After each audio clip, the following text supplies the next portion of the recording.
Ese día cumplí 61 años y lo único que quería era cenar tranquilo con mi hijo, su esposa y algunos amigos. Nada especial, solo buena comida, buena compañía y quizá un brindis por haber aguantado otro año sin venirme abajo. Pero en vez de eso, terminé la noche en silencio total, viendo como mi único hijo decía en voz alta que se iba a quedar con algo que no le tocaba. Todo empezó normal. Fuimos a uno de esos restaurantes modernos que escogió Ashley, con focos colgando y paredes de ladrillo. Los meseros te decían jefe. Apenas me senté, ella me dio una bolsa de regalo con papel de colores que parecía plumaje. Adentro había un mameluco de bebé que decía, la mejor abuela del mundo. Con una sonrisita muy dulce, me dijo, ya era hora de ir planeando el cuarto del bebé, ¿verdad, Daniel? Él sonrió como si ya lo hubiera practicado y dijo que sí, que además pronto iban a tener más espacio. Me saqué de onda. ¿Más espacio? Ashley se acercó y me dijo, estamos muy agradecidos de que hayas aceptado, Mary. No todas las mamás son tan generosas. Me quedé confundida. No entendía qué se suponía que había aceptado. Antes de que pudiera decir algo, Daniel se paró, golpeó su copa con la cuchara y pidió la atención de todos. Luego dijo en voz alta, como si estuviera en un video, antes de empezar, no olviden dar like y suscribirse, y cuéntenos en los comentarios qué lección de vida deberíamos aprender antes de que sea tarde.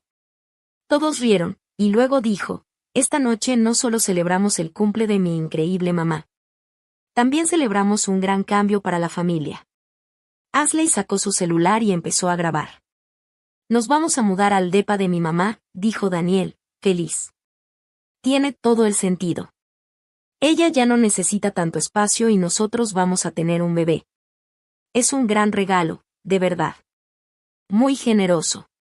Un brindis por la mujer que lo hizo posible. Todos alzaron sus copas. Yo no me moví. Tenía el tenedor en el aire, colgando de mi mano. Daniel me miró y sonrió demasiado. ¿Verdad, mamá?, me dijo. El ambiente se puso tenso, como si alguien hubiera cerrado una trampa. Ashley me tenía la cámara encima. Todos me veían, esperando que dijera algo. Asentí, no porque estuviera de acuerdo, sino porque me paniqué. Me quedé en blanco, como si me hubieran empujado al escenario de una obra para la que nunca hice audición. Sonreí a la fuerza, tomé un trago de vino y esperé a que todo siguiera. Pero no siguió igual. La plática cambió, pero yo me quedé ahí, con la cara pálida y la comida sabiendo a cartón. Ashley empezó a hablar de cómo iba a decorar el depa, colores, dónde poner la cuna, que iba a quitar las cortinas de viejita. Se rió y me dijo, claro que te vamos a dejar visitarnos. Puedes dejar tus plantitas en el balcón si quieres. Daniel dijo, les vamos a dar tiempo suficiente para que se muden. Sin presión. Pero nadie me había preguntado nada. Ya lo habían decidido, lo anunciaron como si fuera lo más normal del mundo, frente a mis amigos, que mi casa, el lugar donde viví con mi esposo por 30 años, donde lloré, dormí. Arreglé con mis propias manos cuando se rompió una tubería, ahora iba a ser el cuarto del bebé. Me disculpé en medio del postre. Daniel me miró como si estuviera exagerando, pero solo le dije que no me sentía bien. Ashley quiso pedirme un coche por app, pero le dije que no. Caminé 3 cuadras con tacones que no usaba desde hace años, hasta que los pies me dolían horrible y me ardía el pecho. Pero necesitaba moverme para que mi cabeza dejara de dar vueltas. Cuando llegué a casa, ya no se sentía como mi hogar. No se sentía seguro, ni mío. Cerré la puerta con llave y volví a revisar varias veces. Sus voces no dejaban de sonar en mi mente. Ashley burlándose de mis cortinas, Daniel diciendo que yo ya no necesitaba tanto espacio. Las fotos de mi esposo seguían en el estante, pero ya no se sentían como recuerdos, más bien como advertencias. Me senté en la mesa de la cocina, con las manos sobre la superficie, sin poder moverme por casi una hora. Cuando por fin lo hice, abrí un cajón que no tocaba desde hacía meses. Ahí estaban las carpetas de mi esposo, con papeles legales, testamentos, números de emergencia. La última vez que los vi fue justo después de su funeral. Encontré algo que ya se me había olvidado, Un documento de poder legal que firmé hace 2 años cuando estuve en el hospital con neumonía. Ahí venía el nombre de Daniel. Sentí que el estómago se me volteaba. Le mandé mensaje a mi abogado a medianoche para preguntarle si ese poder seguía siendo válido. Por la mañana me contestó, si no lo revocaste, sí.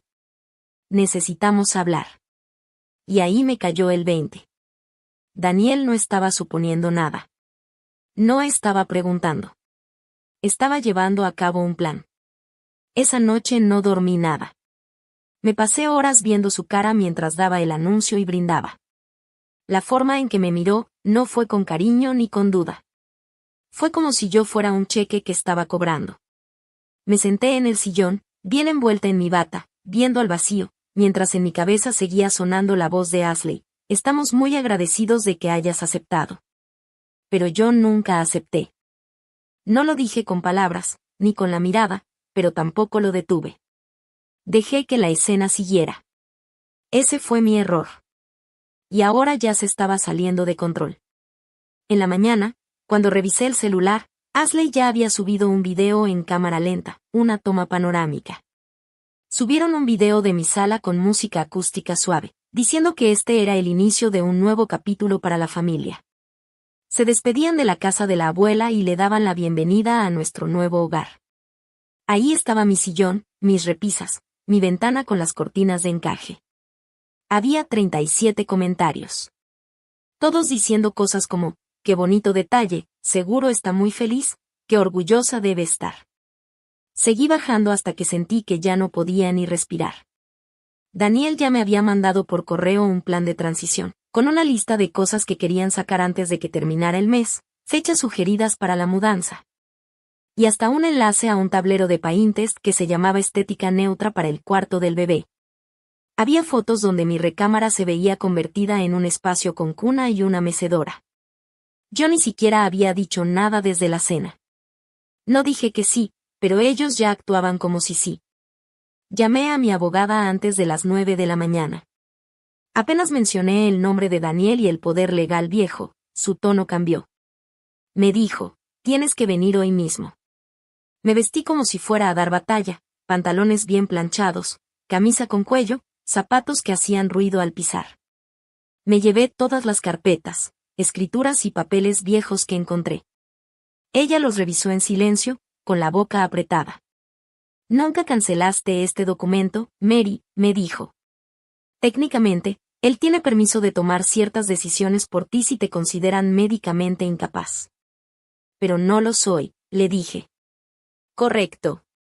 Pero si un doctor dice que tienes problemas de memoria o te ve confundida, aunque sea en un formulario, él podría usar eso para meterse legalmente. Suena raro, pero pasa, sobre todo en pleitos por casas o herencias. Sentí un hueco en el estómago. Ella me miró por encima de los lentes. Tenemos que cancelar esto ya. Y necesitas tener mucho cuidado con lo que firmas o dices. Todo tiene que pasar por mí, ¿me entendiste? Asentí.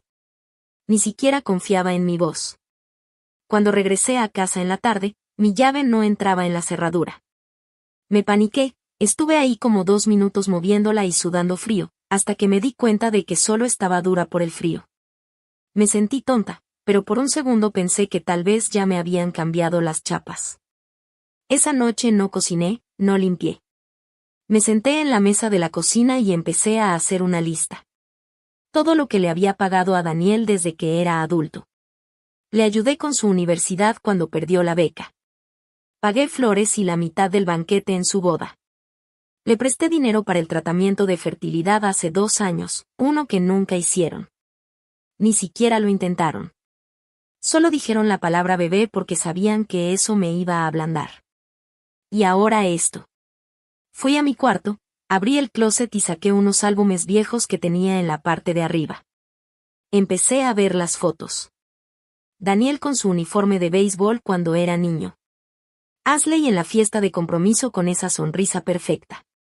Mi esposo y yo brindando con copas de champaña en este mismo departamento.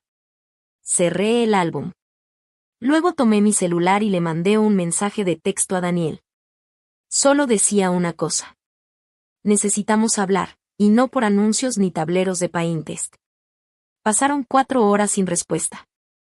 Cuando por fin llegó, solo fue un emoji de pulgar arriba. Ahí fue cuando me di cuenta de que ya no me veía como su mamá. Ahora yo era un estorbo. Una puerta cerrada. Un nombre en una escritura. Algo que tenía que quitar del camino. Y él ya no iba a pedir permiso. 3 días después de la cena, alguien metió un sobremanila por debajo de la puerta de mi departamento mientras yo me bañaba. Nadie tocó, nadie timbró, solo se escuchó el papel deslizarse sobre el piso. Ni me di cuenta hasta que salí de la regadera y casi me resbalo con los pies mojados. Abrí el sobre ahí mismo, con la toalla puesta y el corazón latiendo fuerte. Era un documento que se llamaba Precontrato de Transferencia de Propiedad Residencial. Ya tenía mi nombre escrito, también el de Daniel y el de Ashley. Lo único en blanco era el espacio para mi firma. Venía con una nota al frente. Decía, sin prisa. Solo necesito que esté firmado antes del viernes para poder avanzar con los trámites del banco. Gracias otra vez, mamá. Pero esa nota, aunque decía que era de Daniel, claramente no estaba escrita por él. ¿Trámites del banco? Eso quería decir que no era solo un plan. Ya estaban usando mi casa como parte de un trámite oficial. Me senté en el borde de la tina, con el papel escurriendo en mi mano. Le mandé un mensaje a mi abogada, y me devolvió la llamada en minutos. Le mandé una foto del documento. Su voz bajó, seria y firme. Y él está actuando como si esto ya fuera suyo. Si firmas eso, se acabó. Ni lo dejes en la mesa. Destrúyelo. Le dije que lo había dejado en mi puerta. De entonces está dejando rastro, como si tú participaras voluntariamente. No contestes. No escribas nada. Esa noche saqué otra vez el archivador con mis papeles. Estaba decidida a entender todo lo que tuviera mi nombre. Fue cuando lo encontré, un paquete de documentos médicos de hace 2 años, cuando estuve en el hospital por una infección en el pecho. Recordé que firmé varias hojas sin fijarme, con suero en el brazo, estresada. Daniel me lo dio y me dijo, solo firma esto para poder ayudarte con lo del seguro. Yo ni los leí. Solo garabateé mi firma para que me dejara en paz. Entre esos papeles había una autorización limitada que lo nombraba a él como mi representante para temas financieros solo si yo no podía tomar decisiones. Mi abogada lo confirmó esa misma noche. Me dijo, si encuentran aunque sea un médico que diga que pareces confundida o con mala memoria, pueden intentar pelear legalmente para quitarte el control de tus bienes. No es fácil, pero suficiente para congelar tus derechos en un juicio. Y si por accidente yo había respondido algún mensaje o correo diciendo algo que sonara como que estaba de acuerdo, podían usarlo como prueba de consentimiento. Me quedé totalmente quieta. Empecé a recordar esa cena de cumpleaños. Como Ashley sonreía mientras me grababa. Como Daniel hablaba como si todo ya estuviera decidido. Mamá estuvo de acuerdo. Ella nos va a dejar. Dijo que sí. No fue un error. Lo habían ensayado. Lo tenían bien planeado. Estaban contando una historia distinta, una versión de la verdad que inventaron sin mí, a mis espaldas. Y yo los dejé hacerlo. La mañana siguiente me puse las pilas. Congelé mi historial de crédito, aseguré mis cuentas del banco y cancelé cualquier poder legal que Daniel tuviera sobre mí. Lo borré de mis contactos de emergencia. Cambié las contraseñas de mis aplicaciones financieras. Desde ese momento, todo lo dejé por escrito. Tomaba captura de pantalla de cada mensaje. Ya no le contesté más, pero guardé todo lo que me mandó. Esa noche, llamé al administrador del edificio. Le pregunté quién había entrado por la puerta de seguridad la noche anterior. Dudó un momento y luego me dijo: Daniel usó tu llave de repuesto. Y dijo que te estaba cuidando. Yo nunca le pedí eso. Ni siquiera sabía que todavía tenía una copia. Le pregunté si podía cambiar la cerradura. Me dijo que sí, pero tenía que hacer la solicitud por escrito. Así que la hice. Esa misma noche, guardé todos mis documentos importantes en una caja metálica con llave y la metí debajo de mi cama. Dejé de tomar vino en la cena. Dejé las pastillas para dormir. Necesitaba estar bien despierta, bien clara. Empecé a anotar cada cosa que hablaba o veía con Daniel y Ashley, por si algún día tenía que probar que estoy en mis 5 sentidos. Incluso hice una lista de compras falsa una noche y la pegué en mi diario, solo para dejar prueba de mi letra y la fecha. No era paranoia. Ellos me estaban cazando. No solo querían que les diera mi casa, estaban preparando todo para quitármela sin preguntarme. 2 días después, sonó el timbre. Cuando miré por la mirilla, ahí estaba Ashley. Sonreía como si nada hubiera pasado, con una bolsa de regalo blanca y una bebida de café frío. Mi nombre estaba mal escrito con plumón. Abrí solo un poco la puerta, lo justo para que no pudiera pasar. Solo pensé en pasar, dijo con voz dulce. Quería ver cómo estabas, y te traje tu café favorito, el de crema de avellanas. Intentó darme la bebida, pero yo ni me moví. ¿No mandaste mensaje antes?, le dije. Se rió bajito, como si no fuera importante. Pensé que estaría bien venir a verte. Has estado muy callada. La dejé parada ahí, sin decir nada, esperando que el silencio la hiciera irse. Pero no. En vez de eso, me empujó la bolsa de regalo. Son vitaminas, dijo, con los ojos grandes, como si me contara un secreto. Y vitaminas prenatales. Tenemos fe. Pero tú ya lo sabías, me dijo. Parpadeé. ¿Estás embarazada? Le pregunté. Puso una mano sobre su panza, como si ya se le notara aunque apenas llevara unas semanas. No íbamos a decir nada, pero después de la cena, bajó la mirada y fingió emocionarse. Significó mucho para nosotros que nos dieras tu espacio. Sentimos que fue una señal. Pero yo supe en ese momento que no estaba embarazada. Sus ojos estaban demasiado atentos, demasiado listos.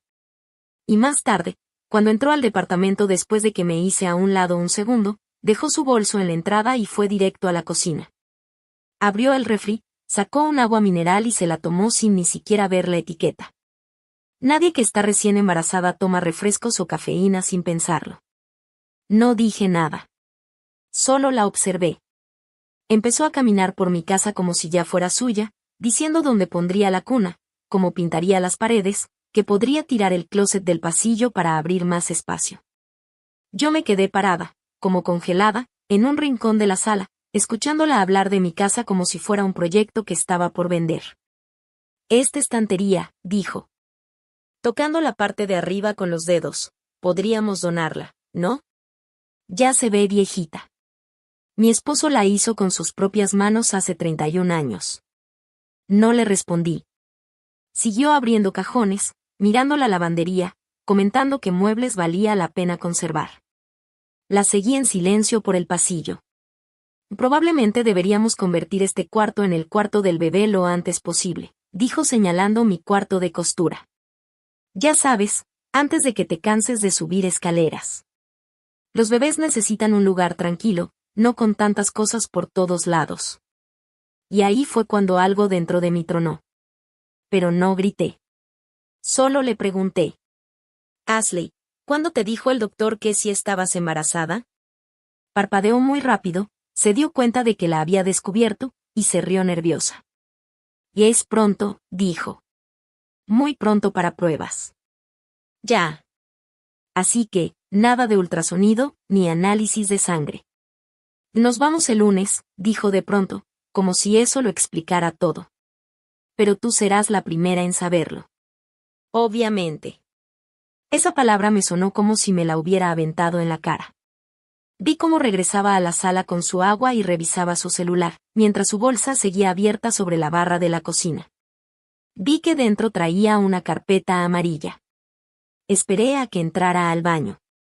Cuando me acerqué, vi que eran copias del plano de mi departamento, con anotaciones de dónde irían los muebles nuevos y una hoja impresa de sillón con el valor de la casa. Estaban preparando todo. No se habían mudado todavía, pero ya estaban soñando con venderlo. Tal vez ya se lo habían prometido a alguien más. Tomé una foto de los papeles, volví a guardar la carpeta sin hacer ruido y me senté en el sillón antes de que ella regresara. ¿Quieres quedarte a cenar? Le pregunté. Se sorprendió un poco, luego sonrió. Y claro, me encantaría. ¿Le marco a Daniel? No, le dije. Solo nosotras. Le serví pasta congelada y vino viejo. La dejé sentirse cómoda, como si todo estuviera bien. La vi irse como a las 8, todavía sonriendo, hablando de colores para pintar y nombres para el bebé, sin sospechar nada. Pero yo ya había visto lo que traía en su bolso. Cerré la puerta con seguro y empujé mi máquina de coser pesada frente a ella. No tenía miedo, tenía la mente clara. Abrí el celular, revisé mis capturas de pantalla y creé una nueva carpeta que llamé pruebas. Esto ya no era familia. Era fraude. Y ahora tenía con qué comprobarlo. Al día siguiente, me desperté antes del amanecer y empecé a empacar, no con cajas, sino con información. Le llamé a mi amiga Iris, una agente de bienes raíces ya retirada que ahora vivía en un pueblito a unas horas, cuidaba sus rosas y nunca contestaba los mensajes de su ex. Iris no preguntó por qué le hablaba a las 6:11 de la mañana. Solo dijo: dime qué pasa. Y le conté todo. Paso por paso. Desde la cena de cumpleaños hasta el show de Ashley con su embarazo falso. Los papeles, el plan que se traían a escondidas, toda la historia falsa que querían hacer parecer bonita. Iris escuchó sin interrumpir y luego me dijo: tienes que irte antes de que se den cuenta que ya sabes lo que están haciendo. Me ofreció ayudarme a vender el departamento de forma discreta, solo con su red de compradores de confianza. Nada de publicar en internet, ni fotos, solo de boca en boca con gente que paga en efectivo. O vas a recibir un poco menos, me advirtió, pero eso evita que ellos puedan meterse o frenar la venta antes de que se cierre. Acepté en ese mismo momento. Durante los siguientes 3 días, fingí que no pasaba nada. Le escribí a Daniel mensajes cortos y amables. Le di me gusta a las nuevas fotos del cuarto de Ashley que subió a Instagram. Una noche subí yo también una foto de mi cena, pastel de carne y puré de papa, con un mensaje diciendo que no hay nada como la comida casera. Quería que pensaran que seguía siendo la misma, que todavía era buena, tranquila, fácil de engañar. Mientras tanto, ya estaba viendo una propiedad chiquita. Iris me ayudó a encontrar una cabaña de 2 recámaras, a 2 estados de distancia, en un pueblo tranquilo junto a un lago. Nadie me conocía ahí, nadie conocía a Daniel. Las fotos del anuncio mostraban una cocina vieja y un patio cuarteado, pero no me importó. Era privado. Era mío. El dueño era un señor viudo que buscaba algo más pequeño. Aceptó venderme si le pagaba en efectivo, sin regateos. Nos dimos la mano al día siguiente. Mientras Daniel pensaba que yo veía programas de cocina, yo ya estaba moviendo dinero y organizando una mudanza. Escogí solo las cosas importantes, sin decirle a nadie. Le pedí ayuda a Frank, un señor de la iglesia con camioneta, que no hizo preguntas. Él empacó las herramientas viejas de mi esposo, la vajilla de la familia, y las cajas con fotos del ático. Todo en un día. Al portero del edificio le dije que me iba por tiempo indefinido y que no le diera información a mi familia sin mi permiso. Levantó una ceja, pero dijo que sí. Luego fui a la oficina de arrendamiento y puse a Iris como mi contacto de emergencia. Cambié mi dirección de correo a un apartado postal en la nueva ciudad. Y empecé a redirigir mi correspondencia por correo, con una fecha de inicio 2 semanas después para que no sospecharan. Hasta llamé a la compañía de luz y pedí que la cortaran en unos días, usando como excusa que me iba a vivir con un familiar para recuperarme de salud. La señora del teléfono me dijo lo siento mucho, como si alguien hubiera muerto, pero yo no le corregí. Todos los días me mostré tranquila, con voz amable. Dejé que Daniel pensara que yo era débil. Dejé que Ashley creyera que estaba agradecida. Pero mientras tanto, yo estaba desarmando todo su plan en silencio. ¡Ay, mi cielo! Al 4.º día, Ashley me mandó un video por mensaje. Estaba sentada en mi sala, hablando de traer de vuelta la calidez al lugar. El pie de foto decía: pronto será nuestro, pero siempre el legado de la abuela. Ya tenía 2.000 vistas. No lloré. Le tomé captura y lo guardé como prueba. Esa noche, dejé una sola pista. Puse una maleta vacía en el pasillo, justo donde Ashley pudiera verla cuando entrara sin avisar, como siempre. Ella iba a pensar que me iba de viaje por unos días. Se lo diría a Daniel. Ellos iban a creer que todavía tenían tiempo. Pero no era así. Yo me iría antes de que acabara la semana. Y para cuando se dieran cuenta, las llaves ya estarían en manos de otra persona. Lo único que dejaría sería un archivero con llave. Y el olor a lavanda en las cortinas, ese que nunca iban a poder quitar. Todo pasó un martes por la tarde. Justo había terminado una llamada con la compañía de títulos, confirmando que la venta del depa se cerraba en 72 horas, en efectivo, sin problemas. Iris lo había dejado todo listo. Colgué y tocaron la puerta. Fuerte. Insistente. Nada amable. No contesté. Me quedé parada en el pasillo, en silencio, escuchando. Volvieron a tocar, y luego oí una voz. Mamá, abre la puerta, era Daniel. No me moví. Sabía que iba a intentar usar su llave. Pero también sabía que ya había cambiado la cerradura hacía 2 días. Nadie lo sabía. Escuché cómo trató de meter la llave, cómo no entraba, cómo se desesperó. Y luego empezó a tocar más fuerte. Mamá, necesito hablar contigo. Esperé. Después de un rato, dejó de intentar abrir y empezó a hablar por la puerta. Y mira, no me contestas los mensajes y Ashley está hecha un mar de lágrimas.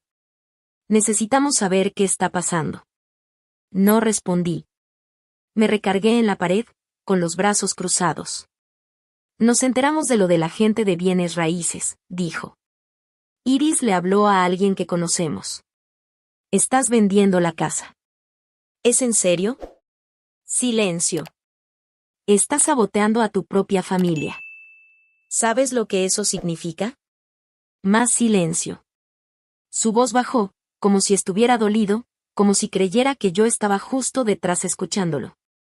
Si no abres esta puerta y hablas como una adulta, te juro por Dios que voy a hacer lo que sea necesario por la vía legal. Se fue después de eso. Pero dejó algo.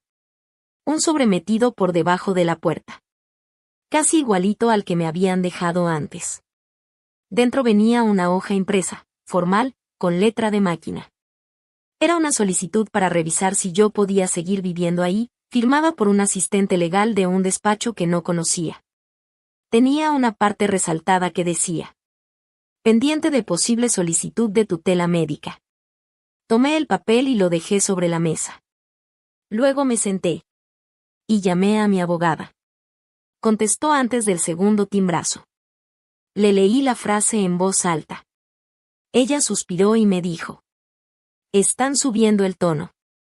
Van a intentar hacerte quedar como si no estuvieras bien de la cabeza. No solo están metiendo presión, están armando un caso en tu contra.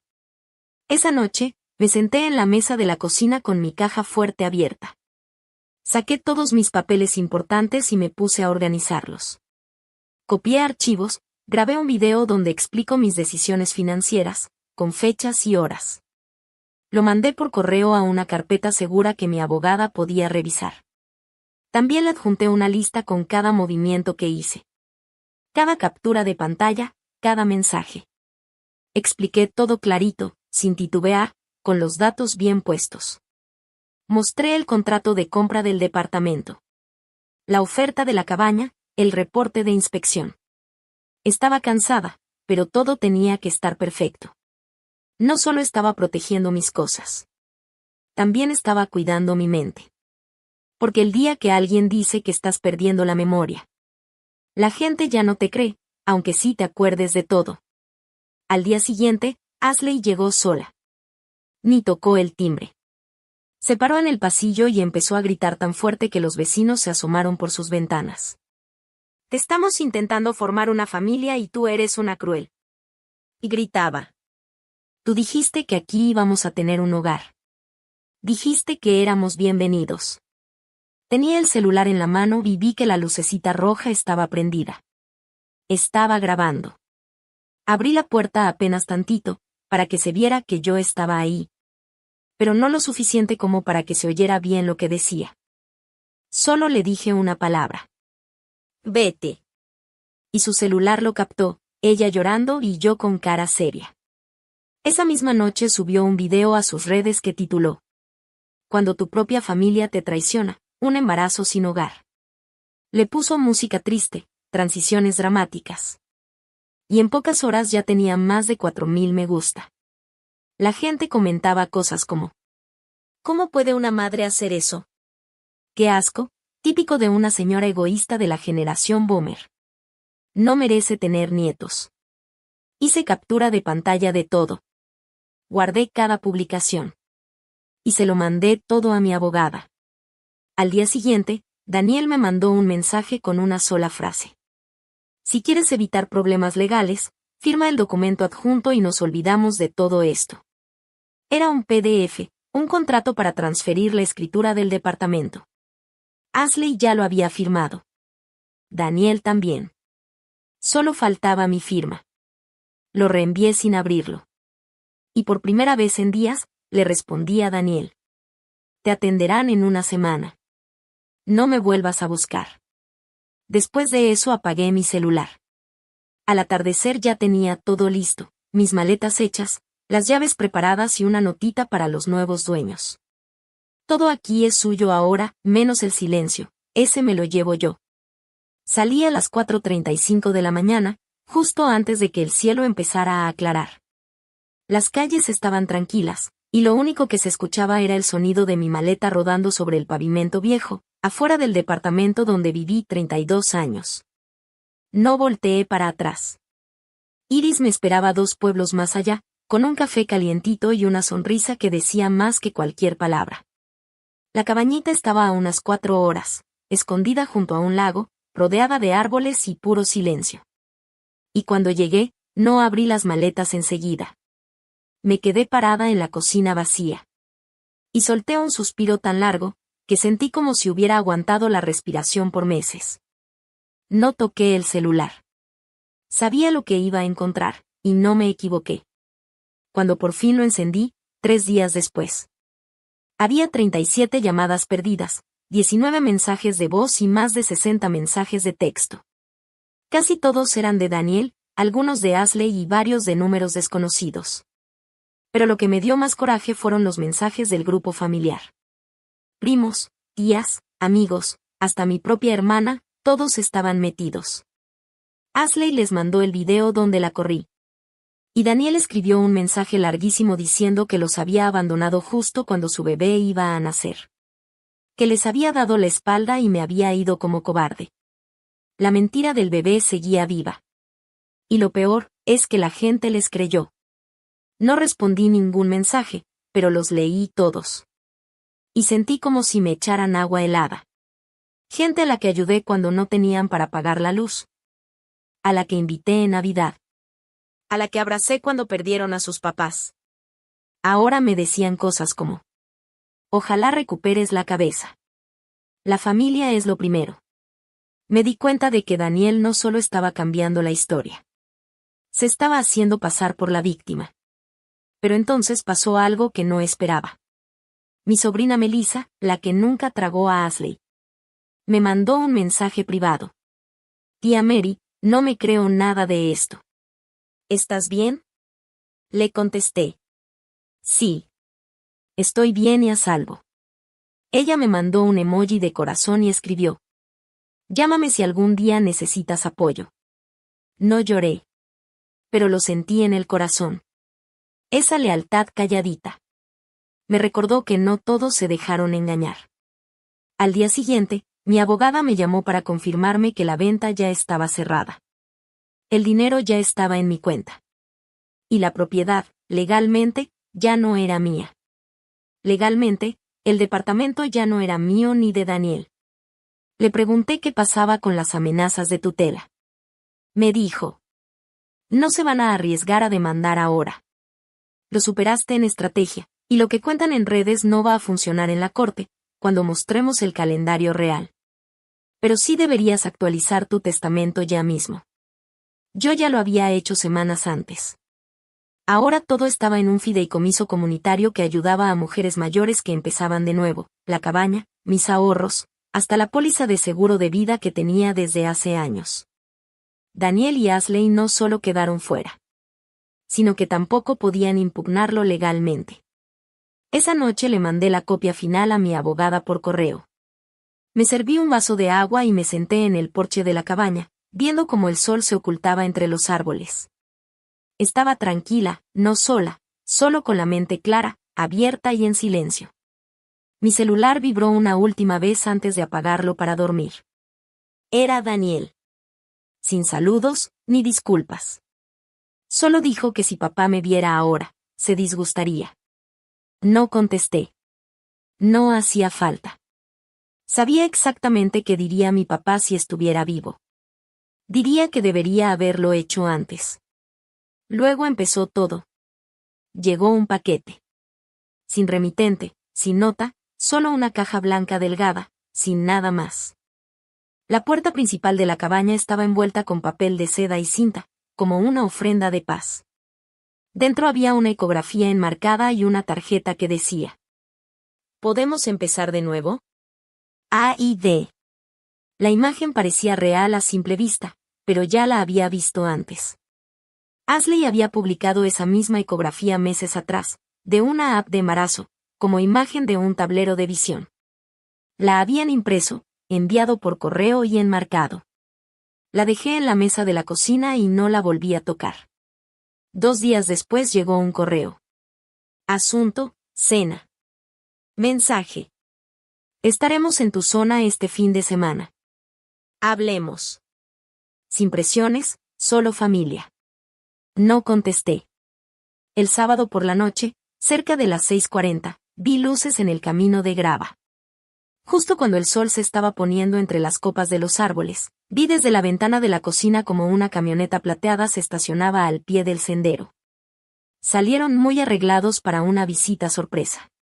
Ashley con tacones, Daniel con su chaqueta vieja y una botella de vino. No abrí la puerta. Solo los dejé llamar. Primero bajito, después más fuerte. Mamá, llamó Daniel, solo queremos hablar. Condujimos hasta aquí. Me quedé adentro con las luces apagadas, las manos en el respaldo de una silla, inmóvil, sin reaccionar. La voz de Ashley se unió a la suya, con emoción fingida y quebrada. «Estás dejando fuera a tu nieto», gritó. «¿Eso quieres?» No respondí. No hacía falta. Se quedaron afuera 22 minutos. Lo conté. Al final dejaron la botella de vino en el escalón y se fueron sin decir nada. La etiqueta decía perdón Pinot Noir. La tiré por el desagüe. Esa noche, Daniel mandó un último mensaje. «Tú ganas. Espero que valga la pena perder a tu familia». No respondí. Solo tomé una captura de pantalla, la guardé en mi carpeta y borré su contacto para siempre. A la mañana siguiente, tomé café con mi nueva vecina, Clare, que se había mudado después de divorciarse de su esposo de 40 años. Y había empezado un pequeño negocio de telenovelas desde su garaje. Se rió cuando le conté lo de la ecografía falsa. «La gente se atreve a hacer cosas cuando hay dinero de por medio», dijo. «Pero tú no les diste lo que querían. Eso te convierte en un peligro para ellos ahora». Asentí. Sentirme peligrosa era algo nuevo. Y se sentía bien, correcto.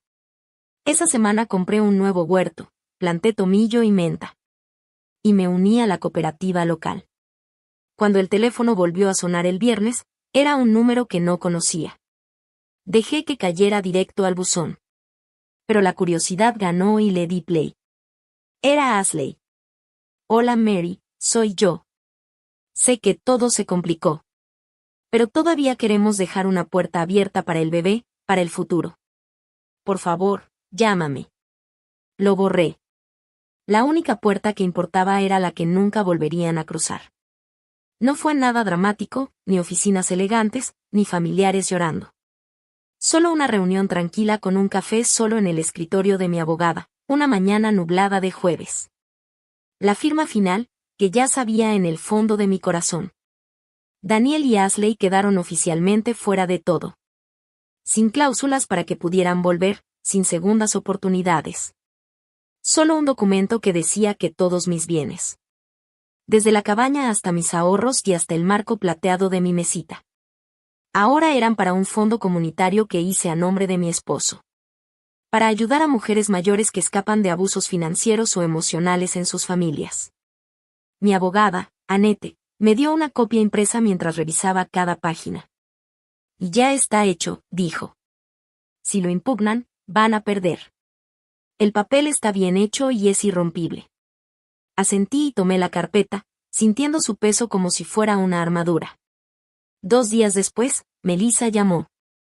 Creo que Daniel ya sabe, dijo. Ha estado subiendo esas imágenes de indirectas pasivo-agresivas otra vez. La traición siempre viene de los que están más cerca, esas cosas pasan.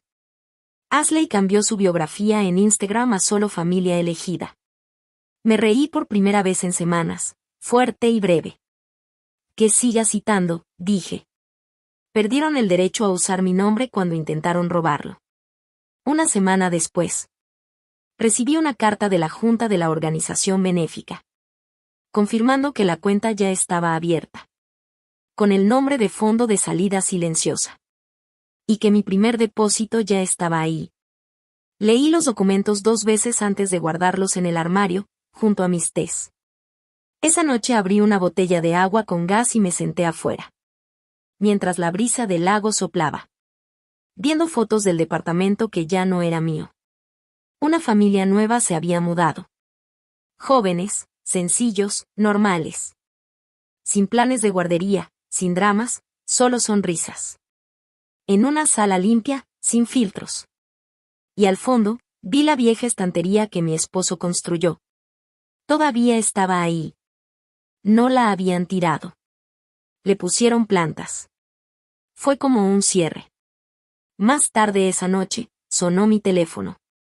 Era un mensaje de un amigo de universidad de Daniel. Su compañero de cuarto, nada menos. Vi lo que hicieron, escribió. Tenías razón en cortarles el contacto. Ojalá mi mamá hubiera hecho lo mismo antes de que mi hermana la dejara sin nada. Le respondí solo, gracias. Porque la verdad era que no solo me había protegido, sino que le puse nombre a algo que millones sufren y nunca dicen. Ya estaba cansada de quedarme callada. Mientras ellos seguían en sus cámaras de eco de mentiras y quejas falsas. Yo había reescrito el final que ellos pensaban que podían escribir. No les di pelea. Les di silencio, y eso, estaba aprendiendo.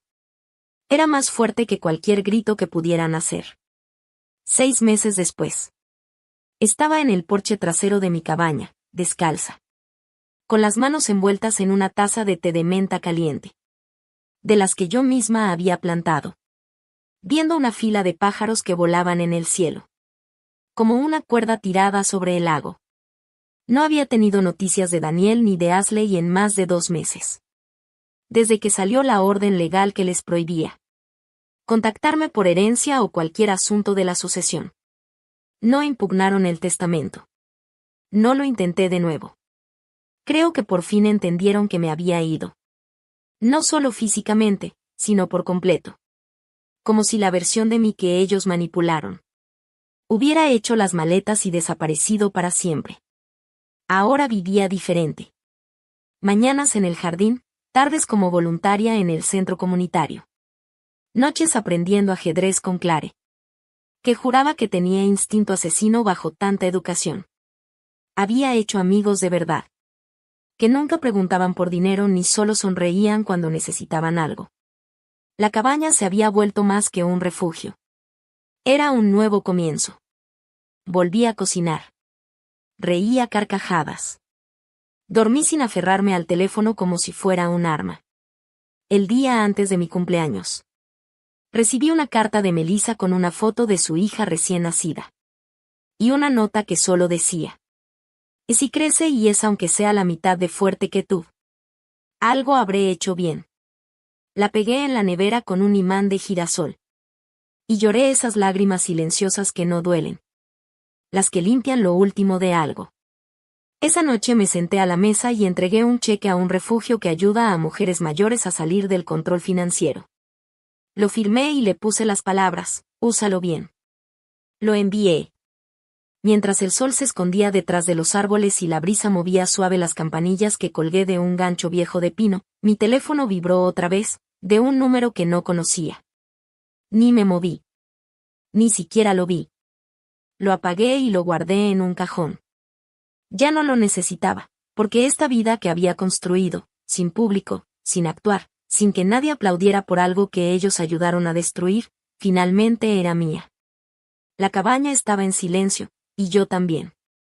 Y por primera vez en años, ese silencio no se sentía como algo que faltaba. Era paz. Permanente. Definitiva. Justo como la quería. Justo eso es lo que ellos no iban a volver a tocar.